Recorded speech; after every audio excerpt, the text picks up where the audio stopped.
Hi കൂട്ടുകാരെ, ആഷ്ന വ്ളോഗിൻ്റെ മറ്റൊരു വീഡിയോയിലേക്ക് എല്ലാവർക്കും സ്വാഗതം. നിങ്ങളെൻ്റെ ചാനൽ ആദ്യമായിട്ടാണ് കാണുന്നതെങ്കിൽ എല്ലാവരും ലൈക്ക് ചെയ്യണം, ഷെയർ ചെയ്യണം, സബ്സ്ക്രൈബ് ചെയ്യണം.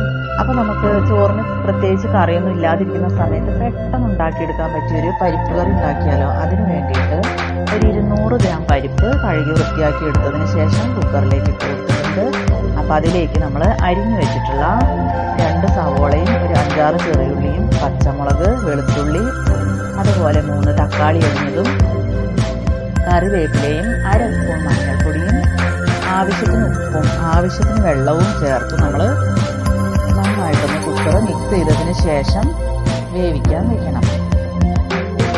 അപ്പോൾ പരിപ്പ് വെന്ത് വന്നതിന് ശേഷം നമ്മൾ മറ്റൊരു പാത്രം ചൂടാക്കി അതിലേക്ക് ആവശ്യമായ എണ്ണ ഒഴിച്ചു കൊടുത്തിട്ടുണ്ട്. ചെറിയ ജീരകവും കടുകും കറിവേപ്പിലയും ഇട്ട് പൊട്ടി വന്നതിന് ശേഷം 1 സ്പൂൺ മുളക് പൊടിയും 1/2 സ്പൂൺ മല്ലിപ്പൊടിയും 1/2 സ്പൂൺ സാമ്പാർ പൊടിയും ചേർത്ത് നന്നായി ഒന്ന് പച്ചമണം മാറുന്ന വരെ ഇളക്കി കൊടുക്കണം. അതിനുശേഷം നമ്മൾ വേവിച്ച് വെച്ച പരിപ്പ് അതിലേക്ക് ഒഴിച്ചു കൊടുക്കുക. അപ്പോൾ നമ്മുടെ കറി ഇവിടെ റെഡിയായി വന്നിട്ടുണ്ട്. എല്ലാവരും ട്രൈ ചെയ്ത് നോക്കണം.